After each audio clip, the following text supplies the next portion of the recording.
This video is going to be a critique of a Thomas Friedman article appearing in the July 16th edition of the New York Times called The Clash of Generations. And that's a term that plays off the post-Cold War Clash of Civilizations label created by Samuel Huntington.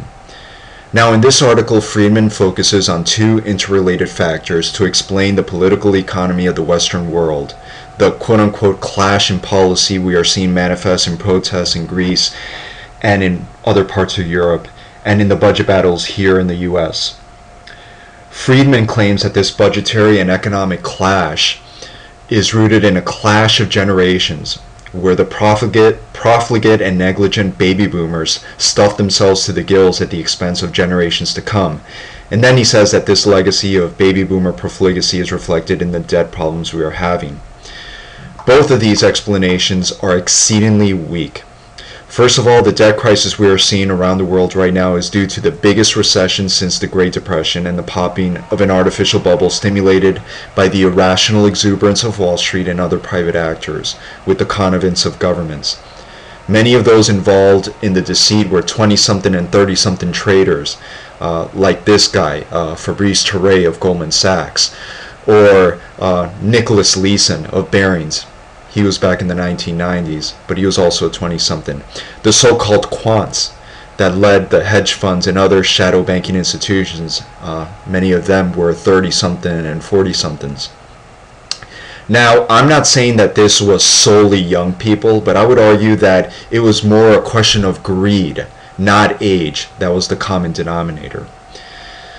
Another problem with Friedman's thesis is that many baby boomers were the victims of the policies of Wall Street and the elite. Thus, many 50-something and 60-somethings had their 401ks and other savings wiped out by the irrational exuberance of Wall Street. It's baby boomers over the last 20 years, the vast majority of them, who have suffered under policies of increasing medical costs, declining wages, longer work hours, declining benefits. Labor share of total income is at a 65-year low. I would also argue that the increase in private debt is also a reflection of these realities. Crucially, the increase in out-of-pocket medical costs and declining incomes. And as you may well know, medical emergencies are the #1 reason for people filing for bankruptcy. And as for the long-term debt problems rooted in entitlement programs, I think that this is because of the baby boom. This is not because of the baby boomers either. The problems facing pensions and Social Security, other than the potential decline in the tax base if our economy doesn't get squared away, is the rise in the aging population. That's not the baby boomers' fault. That's the fault of anything science. The advance of science and medicine and nutrition and health and safety standards have enabled the increase in life expectancy. This has created the demographic reality of too few workers per people drawing from Social Security. Again, hardly the fault of baby boomers. And I think Friedman's focus on the debt is similarly deceptive. After all, the U.S. has had bigger debts and deficits in the past and has run deficits in every year since 1945 except for 3.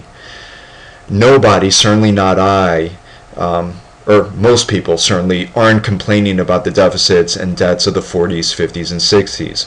Why? The debts of the 40s helped defeat fascism in Europe, and the debts of the 50s and 60s were invested in the crucial infrastructure that helped build the world-class economy of the post-World War II period. The interstate highway system, NASA, government research and development in computers, the GI Bill, and other programs. So the key question to ask is, what was done with our current debts? Basically, they were frittered away in tax cuts for the wealthy, 2 wars overseas, and helping bail out too big to fail institutions.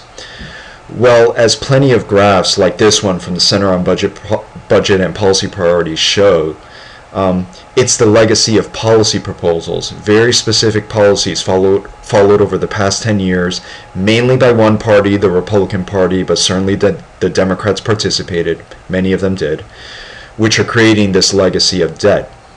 Now, if this chart is accurate, stripping away the Bush-era tax cuts in brown, the wars in Iraq and Afghanistan in yellow, and the various shades of blue, which reflects the economic downturn and the policies enacted to deal with the economic downturn, we would actually have a budget surplus. That's the bottom line here. So, in conclusion, by talking abstractly about the greed of baby boomers, we are missing the crucial origin of our crisis. Deliberate policies carried out in Wall Street and in Washington by people of all ages, oftentimes at the expense of, again, people of all ages. If anything, we're seeing a clash of haves versus have-nots, the long-standing battle of how the economic and budget pie is to be distributed. But Friedman prefers to look away from blaming Wall Street and the haves and their policies, and instead misguide his readers into a phantom clash of generations, which hardly elucidates the present situation, nor does it serve to help ameliorate the crisis we face.